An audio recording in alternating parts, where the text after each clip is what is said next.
நிறைய பேருக்கு இருக்கிற ஒரு டவுட், இது நம்ம சேனலான்னு. இதுவும் நம்ம சேனல் தான். ஓகேவா எம்ஜி ஸ்குவாட்? இப்போ வீடியோ பாருங்க. ஹலோ எவ்ரிவன், நான் மதன் கௌரி. இன்டர்நேஷனல் லெவலில் பார்த்தீங்கன்னா இங்கே ஜம்மு அண்ட் காஷ்மீரை பிரிச்சதுலேருந்து ஏகப்பட்ட பிரச்சனைகள் கண்டினியூ ஆகிட்டே தான் போயிட்டு இருக்கு. இந்த வீடியோவில் நம்ம பார்க்க போகிறது முக்கியமாக 4 விஷயங்கள் பார்க்க போகிறோம். முதல் விஷயம் என்ன அப்படிங்கிறது பார்த்தீங்கன்னா, ஜம்மு அண்ட் காஷ்மீர் மக்களுக்கு வந்து கிட்டத்தட்ட அதை பிரிக்க போகிறோம், ஜம்மு அண்ட் காஷ்மீரை வந்து 2 யூனியன் டெரிட்டரியாக பிரிக்க போகிறோம், அங்கே இருக்கிற ஸ்பெஷல் ஸ்டேட்டஸை எடுக்க போகிறோம் அப்படின்னு சொல்லி கிட்டத்தட்ட 48 மணி நேரம் ஆயிடுச்சு. இந்த 48 மணி நேரம் கழிச்சு ஜம்மு அண்ட் காஷ்மீர் மக்கள் வந்து இதுக்கு எப்படி ரியாக்ட் பண்ண ஆரம்பிச்சிருக்காங்கிற ஒரு கேள்வி உங்க எல்லாத்துக்குமே இருந்திருக்கும். கொஞ்சம் கொஞ்சமே இந்த நியூஸ் ட்ரிக்கிள் டவுன் ஆயிருக்கு. கிட்டத்தட்ட 100 பேர் அரெஸ்ட் பண்ணப்பட்டிருக்காங்க, ஒருத்தங்க இறந்தும் போயிருக்காங்க. இவங்க எப்படி இறந்தாங்க, என்ன போயிருக்கு அப்படிங்கறத உங்ககிட்ட நான் சொல்ல போறேன். ரெண்டாவது என்னது அப்படிங்கிறது பாத்தீங்கன்னா, இன்டர்நேஷனல் லெவலில் பார்த்தீங்கன்னா நேற்றுக்கு கூட நான் சொல்லியிருந்தேன், அமித்ஷா நம்மளோட ஹோம் மினிஸ்டர் வந்து ஒரு விஷயத்தை வந்து பார்லிமெண்ட்ல சொல்லியிருந்தாரு. ஜம்மு அண்ட் காஷ்மீர் முழுக்க முழுக்க இந்தியாவோட தனிப்பட்ட ஒரு சொத்து, இதுக்கு வந்து நாங்கள் எவ்வளோ வேணாலும் போடுவோம், என் உயிரை கூட கொடுப்பேன் அப்படிங்கிற ஒரு விஷயத்த சொல்லியிருந்தாரு. நான் ஜம்மு அண்ட் காஷ்மீர் அப்படின்னு சொல்றப்போ பாகிஸ்தான் ஆக்கிரமிச்ச காஷ்மீரும் சைனா ஆக்கிரமிச்ச காஷ்மீரையும் சேர்த்து தான் சொல்றேன், அதையும் ஒரு நாள் நாங்கள் மீட்டெடுப்போம் அப்படிங்கிற ஒரு விஷயத்த சொல்லியிருந்தாரு. இதெல்லாம் கவனிச்சுக்கிட்டே இருந்த சைனா வந்து ரியாக்ட் பண்ணுவாங்க நம்ம எல்லாத்துக்குமே கண்டிப்பாக தெரியும். பட் நம்ம எதிர்பார்க்காத விதமாக ரொம்பவே சீக்கிரமா ரியாக்ட் பண்ணியிருக்காங்க. சிம்பிளா சொல்லணும்னா, இன்னைக்கு மத்தியானம் வந்து அவங்க ரொம்ப ஸ்ட்ராங் வேர்டடா வந்து ஒரு வார்த்தையை ஒரு ஸ்டேட்மெண்ட் கொடுத்திருக்காங்க. அதுல நீங்க வந்து இந்த மாதிரி பண்ணது மிகப்பெரிய தப்பு, லடாக் பகுதியை வந்து நீங்க எந்த ரைட்ஸ் இருந்து நீங்க யூனியன் டெரிட்டரி அறிவிச்சீங்க, இதுக்கு சைனா கிட்ட நீங்க கேட்டிருக்கணுமே, நீங்க பாகிஸ்தான் கிட்டயும் கேட்காம அந்த தடவை பண்ணிருக்கீங்க, இது வந்து ஒரு மிகப்பெரிய தவறான விஷயம், ஜம்மு அண்ட் காஷ்மீரை நீங்க பண்ணது அப்படிங்கிற ஒரு ஸ்ட்ராங்கான வேர்டடான ஒரு விஷயத்தை வந்து சைனா பண்ணியிருக்காங்க. அதுக்கு இந்தியா வந்து பதிலுக்கு உடனே ஒரு விஷயத்தை சொல்லியிருக்காங்க. அது என்ன அப்படிங்கிறத பதிலுக்கு பதில் இந்தியாவும் பேசிட்டாங்க. அது என்ன அப்படிங்கிறத பார்க்க போறோம்.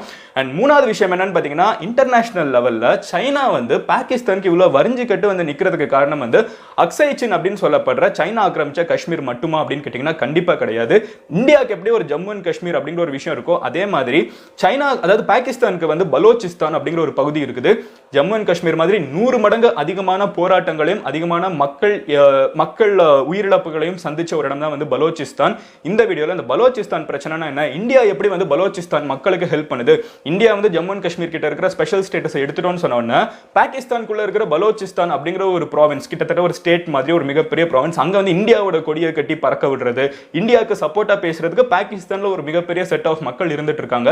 யார் இந்த பலோச்சிஸ் அப்படிங்கிற ஒரு விஷயத்தை உங்ககிட்ட சொல்ல போறேன். பலோச்சிஸ்தான்னா என்ன, அங்க என்ன பிரச்சனை போயிட்டு இருக்கு, பாகிஸ்தானுக்குள்ளே ஒரு பிரச்சனை போயிட்டு இருக்கு, அது எங்களுக்கு புதுசா இருக்குன்னு கேட்டீங்கன்னா அதை நம்ம பார்க்க போறோம். அண்ட் நாலாவது முக்கியமான விஷயம் நம்ம பார்க்க போறது என்னன்னு பாத்தீங்கன்னா, இந்தியாவில் இருக்கிற அதாவது ஜம்மு அண்ட் காஷ்மீர்ல இருந்த முன்னாள் முதலமைச்சர்களான உமர் அப்துல்லாவா இருக்கட்டும், இல்ல மெஹபூப் முஃப்தியா இருக்கட்டும், இவங்க எல்லாமே வந்து ஜம்மு அண்ட் காஷ்மீருக்கு ஸ்பெஷல் ஸ்டேட்டஸ் கொடுத்திருக்காங்க. மக்கள் கிட்ட வந்து இந்தியா கூட பெருசா இருக்கணும்னு இன்ட்ரெஸ்ட் இல்லைனாலும், எஸ்பெஷலி வந்து அதிகமான முஸ்லிம்ஸ்க்கு வந்து இன்ட்ரெஸ்ட் இல்லைனாலும், இந்த 2 சீஃப் மினிஸ்டர்ஸ் வந்து கிட்டத்தட்ட கடந்த ஒரு 30-40 வருஷமா இருந்துகிட்டு இவங்களோட குடும்பத்தில் இருக்கவங்க வாரிசு அரசியல் நம்ம ஊர் மாதிரி தான் அங்கேயும், இந்த குடும்பத்தில் இருக்கவங்க இருந்துகிட்டு கவலைப்படாதீங்க, நம்மளுக்கு ஸ்பெஷல் ஸ்டேட்டஸ் இருக்கு, நம்ம இந்தியா கூடவே இருப்போம் அப்படின்னு சொல்லி வந்து பேசிக்கிட்டே இருந்தாங்க.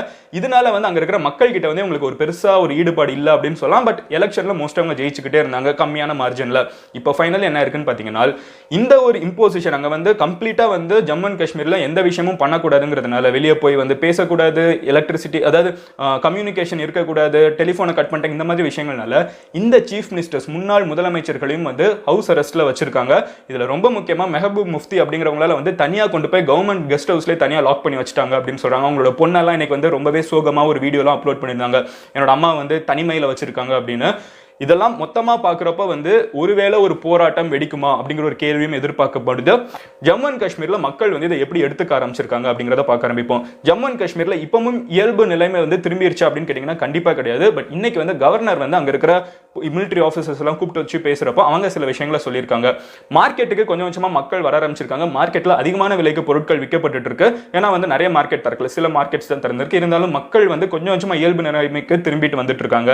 மக்கள் திரும்பி இயல்பு நிலைமைக்கு வந்துட்டு இருந்தாலும் அங்க இருக்கிற மக்களுக்கு ப்ராப்பரா அபிஷியலா வந்து உங்ககிட்ட இருக்கிற ஸ்டேட் வந்து பறிக்கப்பட்டுச்சு, நீங்க வந்து இனிமே யூனியன் டெரிட்டரி 2ஆ இருக்கீங்க, ஸ்பெஷல் ஸ்டேட்டஸ் கிடையாது அப்படிங்கிற எந்த விஷயமே வந்து மக்கள் கிட்ட அபிஷியலா இன்ஃபார்ம் பண்ணப்படல. எல்லாமே வந்து வதந்திகளா ரூமர்ஸா வந்து மக்களா பேசிக்கிட்டு தான் போயிட்டு இருக்கு. அதனால வந்து இதுல ஒரு கிரெடிபிலிட்டி, இது எந்த அளவுக்கு உண்மை அப்படிங்கிறது வந்து மக்களுக்கே தெரியாம இருக்கு அப்படிங்கிற ஒரு விஷயத்தை சொல்லியிருக்காங்க. ரெண்டாவது என்னதுன்னு பாத்தீங்கன்னா, அங்க இருக்கிற மக்களா இருக்காங்கல்ல, அங்க வந்து சில பேருக்கு இது தெரிஞ்சப்ப வந்து ஒரு வேகமான ஒரு கல்வீச்சு, போலீஸ் மேல கல்வீச்சா இருக்கட்டும், அங்கங்க ஒன்னு சேர்ந்து வந்து மக்கள் வந்து இதுக்கு எதிராக போராடுறது அப்படிங்கிறது வந்து கொஞ்சம் நடந்துட்டு இருக்கு. இது வரைக்கும் கிட்டத்தட்ட 100 பேர் வந்து அனௌன்ஸ் பண்ண நேரத்துல இருந்து இது வரைக்கும் வந்து அரெஸ்ட் செய்யப்பட்டிருக்காங்க. ஆனா 100 பேருங்கிறது வந்து 1.25 கோடி பாப்புலேஷன்ல வந்து ரொம்பவே கம்மியான ஒரு விஷயம். சோ இது வந்து நம்ம கண்டிப்பா கவனிக்க வேண்டிய ஒரு விஷயம். சோ எதிர்பார்க்க எதிர்பார்த்த அளவுக்கு வந்து போராட்டங்கள் இல்லை, ரொம்பவே வந்து அடக்குமுறை, அதாவது ரொம்பவே வந்து அமைதியா வச்சிருக்காங்க அப்படிங்கறத சொல்லலாம். அடுத்தது என்னது அப்படிங்கறது பாத்தீங்கன்னா, ஒரே ஒரு பையன் மட்டும் வந்து இறந்து போயிட்டாங்கன்னு சொல்றாங்க. அவங்க எப்படி இறந்து போயிட்டாங்கன்னா, இவங்க வந்து போராடி இருக்காங்க. போராடுறப்ப வந்து அங்க இருக்கிற படைகள் எல்லாமே வந்து அவங்கள துரத்திட்டு போயிருக்காங்க. அவங்கள வந்து அவங்கள அமைதியா இருக்க வைக்கிறதுக்கு அப்படி துரத்திட்டு ஓடுறப்ப வந்து அந்த பையன் யங்ஸ்டர்னு நினைக்கிறேன், எங்க ஓடுறதுன்னு தெரியாம தப்பிக்கிறதுக்கு அவங்க ஊர்ல இருக்கிற அந்த ஜலம் அப்படிங்கிற ஒரு நதியில வந்து குதிச்சிருக்காங்க. அந்த நதியில குதிச்சதுல வந்து ஆத்தோட ஆத்தா அடிச்சுட்டு போய் அவங்க இறந்து போயிட்டாங்கன்னு சொல்லியிருக்காங்க. ரொம்பவே துரதிருஷ்டமான ஒரு விஷயம். ஸோ இது ஒன்று நடந்திருக்கு. மற்றபடி ஊர் வந்து ஒரு ரொம்பவே ஈரியான சைலன்ஸ் அப்படின்னு சொல்லுவாங்க, ரொம்பவே அமைதியா இருக்கு அப்படிங்கிறது தான் வந்து இப்போதைக்கு ஜம்மு அண்ட் காஷ்மீர்ல இருக்கிற நிலவரம். இப்படி ஜம்மு அண்ட் காஷ்மீரை பிரிச்செடுத்துக்கு உலக வரைபடத்தில் இருக்கிற நாடுகள்லாம் எப்படி ரியாக்ட் பண்ணியிருக்காங்கன்னு பார்த்தீங்கன்னா, பங்களாதேஷ் இதை பத்தி பெருசாக ஒன்று சொல்ல, ஆனால் ஸ்ரீலங்கா வந்து இது அதிகமாக வெல்கம் பண்ணியிருக்காங்க. அதுக்கு காரணம் என்னன்னு பார்த்தீங்கன்னா, அங்க இருக்கிற பிரைம் மினிஸ்டர் சொல்றது லடாக் அப்படிங்கிற ஒரு பகுதி வந்து இந்தியாவிலே முதல் முறையா வந்து அதிகமான பௌத்த மதத்தை, அதாவது புத்திசம் அப்படிங்கிற ஒரு மதத்தை ஃபாலோ பண்றவங்க வந்து இருக்கிற ஒரு யூனியன் டெரிட்டரியா மாத்திருக்கீங்க. இதுக்கு வந்து நாங்கள் அதிகமாக வெல்கம் பண்றோம் அப்படின்னு சொல்லியிருக்காங்க. காரணம் ஸ்ரீலங்கா வந்து ஒரு புத்திஸ்ட் மெஜாரிட்டியான ஒரு கண்ட்ரிங்கிறதுனால அவங்க லடாக் வந்து ஒரு தனி யூனியன் டெரிட்டரியா இருக்கிறது வந்து அதிகமாக வெல்கம் பண்ணியிருக்காங்க. பாகிஸ்தான் நம்ம எதிர்பார்த்த மாதிரியே வந்து இதை வந்து இன்டர்நேஷனல் கோர்ட் ஆஃப் ஜஸ்டிஸ்க்கு கொண்டு போவோம், சுப்ரீம் கோர்ட்ல இதை வச்சு பேசணும், இது வந்து சட்டமே கிடையாது, நீங்க வந்து எல்லா சட்டத்தையும் உடச்சு நீங்க பண்ணிட்டு இருக்கீங்கிறது வந்து பாகிஸ்தானோட ஒப்பீனியனா இருக்கு. இதுக்கு வந்து அவங்க ஊர்ல இருக்கிற பெரிய தலைங்க கிட்டலாம், ரஷ்யாவா இருக்கட்டும், அமெரிக்கா இருக்கட்டும், எல்லார்ட்ட போய் சப்போர்ட் சேர்த்துட்டு இருக்காங்க. பட் உலகத்தில் இருக்கிற பெரிய தலைங்களான அமெரிக்காவா இருக்கட்டும், இல்ல ரஷ்யாவா இருக்கட்டும், இல்ல பிரிட்டனா இருக்கட்டும், எல்லாமே அவங்க ஊர்ல இப்ப பெரிய பிரச்சனை போயிட்டு இருக்கு. இதுக்கு நடுவில் அமெரிக்கா மட்டும் ஒரு விஷயம் சொல்லியிருக்காங்க, இது வந்து இந்தியாவோட இன்டர்னலான விஷயம், ஸோ அதனால நாங்க பெருசா தலையிட முடியாது. ஆனா அதே நேரத்தில் அங்க இருக்கிற அந்த ஹவுஸ் அரெஸ்ட்ல வந்து chief minister, ex chief ministers எல்லாம் வச்சிருக்கீங்க, அவங்களுக்கு ஒரு தனிப்பட்ட நபரை வந்து அவங்களை காயப்படுத்திடாதீங்க மாதிரி ஒரு வேர்டட் ஸ்டேட்மெண்ட் கொடுத்திருக்காங்க. பெருசா சப்போர்ட்டுக்கு வரலங்கிறது தான் உண்மை. ஆனா இதுக்கு ஸ்ட்ராங்கா வந்து வரிஞ்சு கட்டிட்டு வந்து நின்று சப்போர்ட் பண்ணிட்டு இருக்கிற ஆள் யாரு அப்படிங்கிறது பாத்தீங்கன்னா சைனா. சைனா ஏன் இதுக்கு சப்போர்ட் பண்ணிட்டு இருக்காங்கன்னு பாத்தீங்கன்னா, கிட்டத்தட்ட இன்னைக்கு பாகிஸ்தான்ல இருக்கிற ஒரு மிகப்பெரிய பகுதியான பலோச்சிஸ்தான் அப்படிங்கிற ஒரு பகுதியில வந்து சைனாவோட எம்பசிஸ், ஏகப்பட்ட எம்பசிஸ் இருக்கு. சைனீஸ் வந்து ஏகப்பட்ட பேர் அங்க போய் வேலை பார்த்துட்டு இருக்காங்க. பாகிஸ்தானோட வளங்களை எடுத்து சைனா வந்து ஏகப்பட்ட விஷயங்களை செஞ்சுட்டு இருக்காங்க. அது ஒரு மிகப்பெரிய விஷயம். அவங்க ஊர்ல இருக்கிற பலோச்சிஸ்தான் பகுதியில் இருக்கிற மக்களுக்கு இது எதுவுமே பிடிக்கிறது கிடையாது. அதுக்காகவே அவங்க போராடிட்டு இருக்காங்க. இது வந்து ஒரு பல வருஷமா போயிட்டு இருக்கிற ஒரு போராட்டம். அதெல்லாம் பாக்குறதுக்கு முன்னாடி சைனா என்ன சொல்லியிருக்காங்க அப்படிங்கறத சொல்லிடுறேன். அதுல வந்து இந்தியா பண்ணது ஒரு மிகப்பெரிய தவறு. எப்படி வந்து இவங்க லடாக் அப்படிங்கறது வந்து சைனா வந்து எங்களோட பகுதின்னு நாங்க சொல்லிட்டு இருக்கோம். அவங்க வந்து ஆல்ரெடி இருக்கிற ஆக்சுவல் கண்ட்ரோல்ல, அதை தாண்டி உள்ளுக்குள்ள கூட இப்போ இந்தியா கிட்டே இந்தியன் ஹவுசஸ் இருக்கிற இடத்துலயே கூட வந்து அவங்க சைனாவோட இடம்னு சொல்லிட்டு இருக்காங்க. அது வந்து தனி பிரச்சனை. ஸோ இந்த இடத்தெல்லாம் வந்து எப்படி இந்தியா வந்து அவங்க யூனியன் டெரிட்டரியா எங்களோட பெர்மிஷன் இல்லாம மாற்ற முடியும்? இது வந்து ஒரு மிகப்பெரிய தவறான விஷயம் அப்படிங்கறத சொல்லியிருக்காங்க. சொல்லி முடிச்ச உடனே இந்தியாவோட எக்ஸ்டர்னல் அஃபேர்ஸ் வந்து ஈஸியா என்ன சொல்லியிருக்காங்கன்னா, சைனாவோட நாட்டுக்குள்ள உங்களுக்குன்னு ஏதாவது பிரச்சனை வந்துச்சுன்னா நாங்க போய் மூக்க நுழைக்கிறது இல்லை, அந்த மாதிரி இந்தியாவோட நாட்டுக்குள்ள நாங்க ஏதாவது பண்ணிட்டு போறோம், நீங்க வந்து மூக்க நுழைக்காதீங்கன்னு சொல்லியிருக்காங்க. இது வந்து ரொம்பவே சிறப்பு மிக்க ஒரு விஷயம். நம்ம வந்து டேவிட் அண்ட் த கொலையாத் மாதிரி அவ்வளோ பெரிய ஒரு கண்ட்ரியை பார்த்து, நம்மளும் பெரிய கண்ட்ரி தான், பட் அந்த அளவுக்கு இல்லை, இருந்தாலும் ஒரு ஓப்பனா வந்து நம்ம சொல்றது வந்து ரொம்பவே ஃபர்ஸ்ட் டைம் நான் இந்த மாதிரி ஒரு விஷயத்தை பார்க்குறேன். ரொம்பவே எனக்குமே வந்து ஆச்சரியமா இருந்துச்சு, நம்ம உடனே என்ன இப்படி பதிலுக்கு பதில் பேசியிருக்கோன்னு. ஸோ இது ஒன்று நடந்திருக்கு. இருந்தாலும் சைனா வந்து ரொம்பவே கடுப்புல இருக்காங்கன்னு தெரியுது. சைனா இதோட மட்டும் இல்லாம பாகிஸ்தானுக்கும் நிறைய சப்போர்ட் கொடுத்துக்கிட்டே இருக்காங்க. அதுக்கு காரணம் என்ன அப்படிங்கிற ஒரு விஷயத்தை வந்து நான் உங்ககிட்ட ரொம்ப சிம்பிளா சொல்ல போறேன். இது வந்து பல வருஷமா, கிட்டத்தட்ட ஒரு நூற்றாண்டு கணக்கான ஒரு வரலாற்றை நான் உங்ககிட்ட சொல்ல போறேன். என்னடா ஒவ்வொரு இதுமே, ஜம்மு அண்ட் காஷ்மீர், பாகிஸ்தான் ஆக்கியமேட் காஷ்மீருக்கு ஒரு கதை இருக்குது, ஜம்மு அண்ட் காஷ்மீருக்கு ஒரு கதை இருக்குது, அக்ஸை சின் அப்படிங்கிற சைனா ஆக்கிரமிச்ச காஷ்மீருக்கு ஒரு கதை இருக்கு, இது போக பலோச்சிஸ்தான் கதை வேறையான்னு கேட்டீங்கன்னா என்னங்க பண்றது? நம்ம ஊர்ல வந்து அவ்வளவு பஞ்சாயத்து பண்ணி வச்சிருக்கோம். இலங்கையோட வரலாறு எடுத்து பாத்தீங்கன்னா கிளிநொச்சிக்குன்னு தனியா ஒரு வரலாறு சொல்லலாம். இந்தியாவோட வரலாறு எடுத்து பாத்தீங்கன்னா ஒவ்வொரு ஸ்டேட்டுக்கும் தனியா ஒரு வரலாறு சொல்லலாம். அந்த மாதிரி இந்த பிரச்சனைக்குரிய ஸ்டேட்ல ஒரு முக்கியமான ஸ்டேட் என்னன்னு பாத்தீங்கன்னா பலோச்சிஸ்தான். இந்த பலோச்சிஸ்தான் அப்படிங்கிற ஒரு பகுதி வந்து பாகிஸ்தான்ல லெஃப்ட் சைடு ஆஃப் பாகிஸ்தான், நீங்க மேப்பை பாக்குறப்ப லெஃப்ட் சைடு இருக்கும். இது வந்து ஈரானுக்கும் இந்தியாவுக்கும் நடுவுல வந்து பாகிஸ்தான் இருக்குல்ல, இந்த பாகிஸ்தான்ல ஈரான் கிட்ட இருக்கிற பகுதி தான் வந்து இந்த பலோச்சிஸ்தான் அப்படிங்கிற இந்த பகுதி. இந்த பலோச்சிஸ்தான்ங்கிற பகுதி தான் வந்து அங்க பாகிஸ்தானோட மிகப்பெரிய ப்ராவின்ஸ். நம்ம ஊர்ல ஸ்டேட்னு சொல்ற மாதிரி அங்க ப்ராவின்ஸ் அப்படின்னு சொல்லுவாங்க. இவ்வளவு பெரிய ப்ராவின்ஸ்ல வந்து ஆனா மக்கள் வந்து ரொம்பவே கம்மியா இருக்காங்க. எப்படி ஜம்மு அண்ட் காஷ்மீர்ல மக்கள் எண்ணிக்கை கம்மி compare to the state size அப்படிங்கிறது பாத்தீங்கன்னா காரணம் வந்து அங்க இருக்கிற கிளைமேட் வந்து ரொம்பவே குளிரா இருக்கும்ல, அந்த மாதிரி பலோச்சிஸ்தான் சைட் பாத்தீங்கன்னா ரொம்பவே வந்து வெயிலா இருக்கும், டெசர்ட். இந்த பகுதியில் அதிகமா மக்கள் வாழ போறது கிடையாது. பட் இந்த இடத்தோட ஸ்பெஷாலிட்டி என்னன்னு பாத்தீங்கன்னா வளங்கள். டெசர்ட்னு சொன்னாலும் நம்ம எல்லாத்துக்குமே தெரியும். மிடில் ஈஸ்ட்ல இருக்கிற மிகப்பெரிய வரமும் அதுதான், பிரச்சனையும் அதுதான். அதே மாதிரி இங்கேயும் வந்து ஏகப்பட்ட வளங்கள் இருக்குது. நேச்சுரல் கேஸா இருக்கட்டும், நம்ம ஏகப்பட்ட வளங்கள் இருக்கு. இந்த வளங்கள் எல்லாம் நிறைஞ்ச இடம் தான் வந்து பலோச்சிஸ்தான். 100 வருஷத்துக்கு முன்னாடி இருந்தே பிரிட்டிஷ்க்கு கீழே பாகிஸ்தான் இருந்தப்பமே வந்து இது தனி நாடா மாற்றப்படணும். பாகிஸ்தான்ங்கிறது ஒரு நாடு, பட் பலோச்சிஸ்தான்ங்கிறது வந்து கிலாட் அப்படிங்கிற ஒரு கூட்டம். அவங்க வந்து தனி நாடா நாங்க இருந்துக்கணும். இப்போ நாங்கள் பாகிஸ்தானுக்குள்ள சேர இஷ்டம் இல்லை, இவங்க வந்து கண்டிப்பாக எங்களை டாமினேட் பண்ணுவாங்க. ஏன்னா நாங்கள் ஆல்ரெடி வந்து ரொம்ப ஸ்பேர்ஸ்லி பாப்புலேட், ரொம்பவே கம்மியான பாப்புலேஷன் இருக்கும். நாங்கள் வந்து பாகிஸ்தான் கூட சேர விருப்பம் இல்லை, நாங்கள் தனியாகவே இருந்துக்கிறோன்னு பிரிட்டிஷ் காலத்துல இருந்தே சொல்லிட்டு இருந்திருக்காங்க. ஆனால் கரெக்டாக பாகிஸ்தானுக்கு எப்படி 1947 ஃப்ரீடம் வாங்கினாங்களோ 14th ஆகஸ்ட் அப்போ வந்து அவங்களே பிரிட்டிஷ் வந்து பஞ்சாயத்து பண்ணி இல்லை நீங்கள் சேர்ந்துக்கோங்க நம்ம லேட்டராக பார்த்துக்கலாம்னு சொல்லி உங்களுக்கு நாங்கள் ஸ்பெஷல் ஸ்டேட் ஹுட் கொடுக்குறோம். எப்படி நம்ம ஜம்மு அண்ட் காஷ்மீருக்கு ஒரு விஷயத்தை நம்ம பண்ணோமோ அதே விஷயம் வந்து அங்கே பலோச்சிஸ்தானுக்கு நடந்துச்சு. கிட்டத்தட்ட அதே கதை தான். ஸோ உங்களுக்கு ஸ்பெஷல் ஸ்டேட்டஸ் தரோம் அப்படின்னு சொல்லி பாகிஸ்தான் வந்து அவங்களோட இணைச்சிக்கிட்டாங்க. இணைச்சிக்கிட்டதுக்கு அப்புறம் என்னாச்சுன்னு பார்த்தீங்கன்னா அங்கே இருக்கிற மக்கள் வந்து அவங்க ரொம்பவே வந்து தப்பாக பிஹேவ் பண்ணுறாங்க, ஒழுங்காக ட்ரீட் பண்ணிக்க மாட்டேங்கிறாங்க. பல காரணத்தினால பலோச்சிஸ்தானில் இருக்க மக்கள் வந்து அங்கே இருக்கிற அரச குடும்பமும் இருந்துக்கிட்டு அவங்க தனியாக இருந்துக்கிட்டு நாங்கள் தனி நாடு அப்படின்னு அவங்களே அனௌன்ஸ் பண்ணிக்கிட்டாங்க.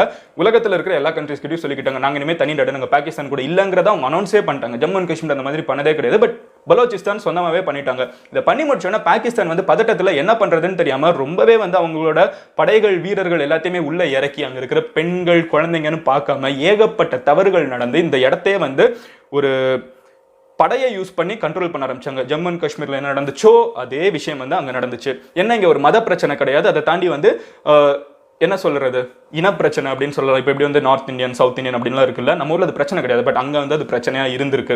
ஸோ அந்த ட்ரைபல் கம்யூனிட்டிஸ்குள்ளே இருக்கிற பிரச்சனை இது வந்து மதம் கிடையாது, இது வந்து இனப்பிரச்சனை அப்படின்னு சொல்லி அது வந்து அங்கே போயிட்டு இருந்திருக்கு. ஸோ ஃபோர்ஸ் பண்ணி வந்து கண்ட்ரோல் பண்ண ஆரம்பிச்சிட்டாங்க. இந்த ஆரம்பிச்ச காலத்திலிருந்து இன்னைக்கு வரைக்கும் அங்கே இருக்கிற மக்கள் வெவ்வேறு காலகட்டங்களில் போராட்டங்களை வந்து ஆயுதங்களை எடுத்து எப்படியாவது நாங்கள் வந்து தனி நாடாக மாறிடணும்னு போராடிட்டு இருக்காங்க. இந்த போராட்டத்தை பாகிஸ்தானால ஓரளவுக்கு மேலே சமாளிக்க முடியல. ஏன்னா ஆல்ரெடி வந்து ஜம்மு அண்ட் காஷ்மீருக்கு நம்ம செலவழிக்கிறது ஒரு பெரிய பிரச்சனைனா நம்மளை விட பெரிய பிரச்சனை பாகிஸ்தான். ஏன்னா அவங்க கிட்ட இருக்கிற காசே கம்மியான பாப்புலேஷன் எல்லாமே வந்து நம்மளோட பாத்தீங்கன்னா ரிசோர்சஸ் எல்லாமே கம்மி. கரெக்டா இருக்கிற காசு எல்லாத்தையும் அவங்க ஈக்குவலா வந்து நம்ம இன்வெஸ்ட் பண்ணிட்டு இருக்காங்க. அதனால அவங்க கிட்ட காசு கம்மியா போயிடுச்சு. இப்போ கூட பிரச்சனை பாத்தீங்கன்னா ஜம்மு அண்ட் காஷ்மீர்ல அந்த லைன் ஆஃப் கண்ட்ரோல் அப்படின்னு சொல்லுவாங்க, இந்தியாவுக்கும் பாகிஸ்தானுக்கும் பார்டர்ல வந்து இந்தியா எந்த அளவுக்கு படைகளை குவிச்சிருக்காங்களோ அதை விட ஈக்குவலா அட்லீஸ்ட் அது அந்த அளவுக்கு குவிக்கணுங்கிறதுக்காக பாகிஸ்தானும் படை வீரர்களை உள்ளுக்குள்ள இறக்கிக்கிட்டே தான் இருக்காங்க. இது எல்லாத்துக்குமே செலவு தானே. இந்த மாதிரி அளவுக்கு மேல உங்களால செலவை பார்த்துக்க முடியல அப்படிங்கிற ஒரு காரணத்தினால கரெக்டா அவங்க யோசிச்சுட்டு இருக்கிற நேரத்தில் சைனா டிராகன் வந்து என்டர் ஆகுது. ஸோ டிராகன் வந்து சைனா கிட்ட பாகிஸ்தான் கிட்ட என்ன சொல்றாங்கன்னா நாங்க இந்த பலோச்சிஸ்தான் பகுதியில் இருக்கிற வளங்களை எடுத்துக்கிறோம், உங்களுக்கு ரிட்டர்னுக்கு வந்து நாங்க எங்களோட படை வீரர்களை கொடுக்குறோம், உங்களுக்கு நாங்க ரோடு போட்டு தரோம், உங்களுக்கு வந்து பாகிஸ்தானுக்கு வந்து பினான்சியலா நாங்க ஹெல்ப் பண்றோம், ஏகப்பட்ட டெவலப்மெண்ட் ப்ராஜெக்ட்ஸ் டேம் கட்டி தரோம், அப்படி இப்படின்னு எலக்ட்ரிசிட்டி உருவாக்கி தரோம், ஏகப்பட்ட விஷயங்களை சொல்றாங்க. பாகிஸ்தான் வேற வழி இல்லாம இதை ஏத்துக்கவும் செய்யறாங்க. ஏன்னா இந்தியாவை காம்பேர் பண்றது இந்தியாவுக்கும் சைனாக்கும் ஆல்ரெடி பிரச்சனை இருக்கு. சைனாவை நம்ம கூட சேர்த்துக்கிட்டோம்னா கொஞ்சம் யோசிப்பாங்க. ஏன்னா அமெரிக்கா ஆல்ரெடி வந்து இந்தியாவுக்கு சப்போர்ட் பண்ணிருக்கு அப்படிங்கிறதுக்காக பாகிஸ்தான் வேற வழி இல்லாம சைனாவை எடுத்துக்கிட்டாங்க. சைனா சும்மா வரல, டிராகன் கொஞ்சம் தெளிவாக தான் வந்துச்சு. சைனா என்ன பண்ணாங்கன்னா பலோச்சிஸ்தான் பகுதியில் இருக்கிற வளங்கள் எல்லாம் எடுத்துக்கிட்டாங்க, இருக்கிற நேச்சுரல் கேஸா இருக்கட்டும், இந்த மாதிரி நிறைய விஷயங்களை எடுத்துக்கிட்டு சைனீஸ் மக்கள் ஆல்ரெடி பாப்புலேஷன் அதிகம், அவங்களுக்கு வந்து இடம் தேவை. ஸோ பலோச்சிஸ்தானுக்குள்ள அவங்க வந்து மக்களையும் சைனீஸையும் வந்து பெர்மனன்ட் ரெசிடென்ஷிப் அப்படின்னு ஏகப்பட்ட விஷயங்களை கொடுத்து உள்ளுக்குள்ள இறக்க ஆரம்பிச்சிட்டாங்க. இது பிடிக்காத பலோச்சிஸ்தான் மக்கள் வந்து சைனீஸ் எம்பசியே வந்து நிறைய டைம் தாக்கி இருக்காங்க. சைனீஸ் அங்க உள்ள யார் வந்து அவங்க நாட்டுக்குள்ள வந்து யாரும் என்னோட கேஸ் எடுக்கிறதுன்னு சொல்லி சண்டை போட்டுருக்காங்க. பட் இதெல்லாம் வந்து பாகிஸ்தானும் சைனாவும் ஒன்னா சேர்ந்து இன்னைக்கு வரைக்கும் அடக்கிட்டு இருக்காங்க. ஏகப்பட்ட பிரச்சனைகள் போயிட்டு இருக்கு. இப்போ ரீசெண்டா கூட 2005 அங்க இருக்கிற பலோச்சிஸ்தான் ஒரு பொண்ணை வந்து அங்க இருக்கிற ஒரு பாகிஸ்தானி ஆர்மி ஆஃபீஸர் வந்து தப்பா பிஹேவ் பண்ணியிருக்காரு. அது முடிஞ்சதுக்கு அப்புறம் கூட வந்து பர்வேஸ் முஷாரஃப் வந்து ஓப்பன் அவுட் ஸ்டேட்மெண்ட்ல சொன்னாரு, இல்ல அவங்க வந்து தப்பு சொல்ல முடியாது, பலோச்சிஸ்தான்ல பெண்கள் எப்படி இருப்பாங்கன்னு தெரியும் ஒரு வார்த்தையை விட்டார். அது கூட மறுபடியும் ஒரு பெரிய ஏன்னா இனத்தையே வந்து நீங்க தப்பா பேசுறீங்களான்னு வந்து ஒரு விஷயம் கூட பிரச்சனையாச்சு. ஆனா இதுலலாம் பாகிஸ்தானோட ஒரு பெரிய பங்கம் என்னன்னு பாத்தீங்கன்னா இந்தியா வந்து பலோச்சிஸ்தான்ல இருக்க மக்களுக்கு அதிகமா சப்போர்ட் பண்ணிட்டு இருக்கு. ஜம்மு அண்ட் காஷ்மீர்ல ஒவ்வொரு டைமும் பிரச்சனை வந்து பாகிஸ்தான் தூண்டுறப்போ இந்தியா வந்து பலோச்சிஸ்தான்ல இருக்க மக்களுக்கு பிரச்சனை தூண்டி இருக்கு அப்படிங்கிறது வந்து நிறைய பேர் ஒத்துக்கிற ஒரு விஷயம். அங்க இருக்கிற நிறைய தலைவர்கள் பலோச்சிஸ்தான் போராட்டத்தில் இருக்கிற நிறைய தலைவர்களை வந்து இந்தியா வந்து அடைக்கலம் கொடுத்து அவங்களுக்கு ட்ரைனிங் கொடுத்து மறுபடியும் அங்க அனுப்பிச்சிட்டு இருக்கு. ஜம்மு அண்ட் காஷ்மீர்ல பாகிஸ்தான் என்ன பண்ணுதுன்னு சொல்றோமோ அதே தான் இந்தியா வந்து பலோச்சிஸ்தான்ல பண்ணுதுங்கிறது வந்து கொஞ்சம் அரசியல் தெரிஞ்சவங்களும் ஒத்துக்கிற ஒரு உண்மை. ஸோ இதுதான் வந்து இப்போ போயிட்டு இருக்கு. இதெல்லாம் நம்ம சொல்லி முடிச்சாலும் ஃபைனலி வந்து நான் நிற்கிற ஒரு இடம் என்னன்னு பார்த்தீங்கன்னா சைனா வந்து இதுல எல்லாருமே நீங்க மொத்தமா பார்த்தீங்கன்னா இந்தியாவும் பாகிஸ்தானும் அடிச்சுக்கிற இந்த நேரத்தில் வந்து ஒரே ஒரு டிராகன் மட்டும் நல்ல மோப்பம் பிடிச்சிக்கிட்டு எங்க நம்மளோட வளங்கள் இருக்குன்னு பார்த்து சுரண்டிட்டு போயிட்டு இருக்கு. இந்த ஒரு விஷயம் தான் எனக்கு மனசுக்கு கஷ்டமா இருக்கு. ஐ ஹோப் இந்தியா வந்து ஒரு நாள் இதுக்கு வீழ்ந்துராதுன்னு, என்னதான் பாகிஸ்தான் கூட பஞ்சாயத்து இருந்தாலும் ஃபியூச்சரில் பாகிஸ்தான் வந்து சைனாக்கு விலை போயிடாதுங்கிற ஒரு ஏக்கத்தோடையும் இந்த வீடியோ முடிச்சுக்கிறேன். என்னதான் அடிச்சுக்கிட்டாலும் அண்ணன் தம்பி தான், அதில் மாற்று கிடையாது. இன்னைக்கு சண்டை போட்டுப்போம், நாளைக்கு சொந்தக்காரங்க சேர்ற மாதிரி நம்ம சேர்ந்துப்போம். ஆனால் நம்ம 2 பேர் சண்டை போட்டுக்கிறதுல சைனா அப்படிங்கிற ஒரு நாடை உள்ள விட்டோம்னா அவங்களுக்கு என்ன வேணுமோ அவங்க பார்த்துக்கிட்டு நம்ம 2 பேரும் எக்கேடு கெட்டு போனால் என்னன்னு போய்கிட்டே இருப்பாங்க. அமெரிக்காவுக்கும் சைனாவுக்கும் ஒன்றும் பெரிய வித்தியாசம் கிடையாது. இது நம்மளுக்கு புரியுது, பாகிஸ்தானுக்கு ஒரு நாள் புரியுமா அப்படிங்கிற ஒரு கேள்வியோட இப்போதைக்கு இதுதான் நிலவரம். அண்ட் ஜம்மு அண்ட் காஷ்மீரில் இருக்கிற மக்கள் வந்து இந்தியாவை ஏற்றுப்பாங்களான்னு நினைக்கிறீங்களாங்கிற ஒரு கேள்வியோட இந்த வீடியோ முடிக்கிறேன். நாளைக்கு உங்களை இன்னொரு வீடியோவில் பார்க்குறேன். Until then, bye. Madan Gauri signing off. Love you all. Cheers. Take care. Jai Hind.